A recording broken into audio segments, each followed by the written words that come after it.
Do you remember how... Do you remember how Alice wasn't always in Wonderland? She fell down, deep in a hole. Right, well, I wasn't always in room. I'm like Alice. I was a little girl named Joy. Nah.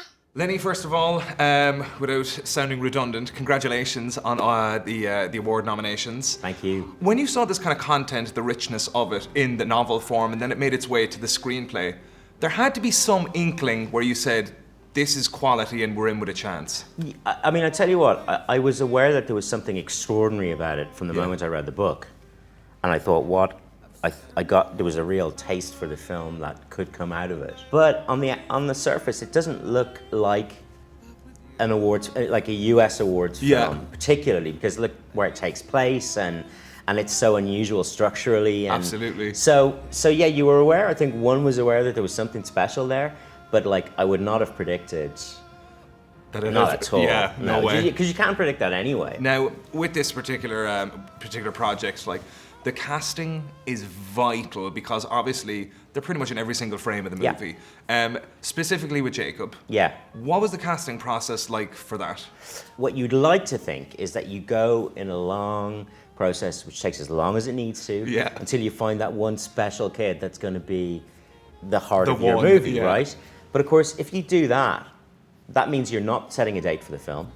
So you do it the other way around, which is where it gets really scary. You set a date for the film, and you count back 4 months, 5 months, and then you go looking for your child, and then you don't sleep until you find it. That's a scary thought, Yeah, man. it's really scary. How is it directing somebody of that age that hasn't necessarily gone through the full range of emotions that they have to portray on screen? So what you're looking at are very fundamental emotions that Jake displays in this.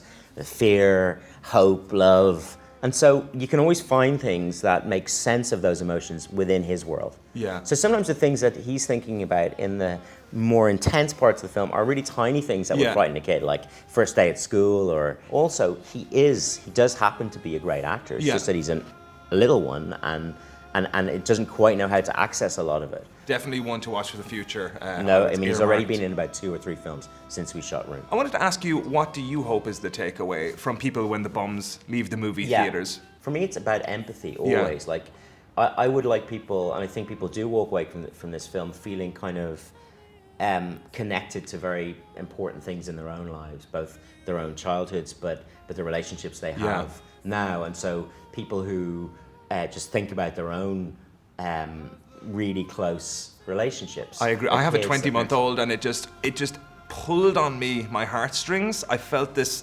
pull emotionally on me. I'd say I didn't stop hugging my son for like 3 hours when I went home after the movie. My wife was like, let him go. I'm like, no! Well, it's true. It's like I keep talking to people who, people who wake their kids up when they go home just to give them a hug, or it's a very emotional film. Well, I just want to wish you the best of luck with the project, and I thoroughly enjoyed it, and please keep giving us fantastic features that you're making. Thank you so much. You're very welcome. Pleasure. Ma, will he find us? No. He will never find us.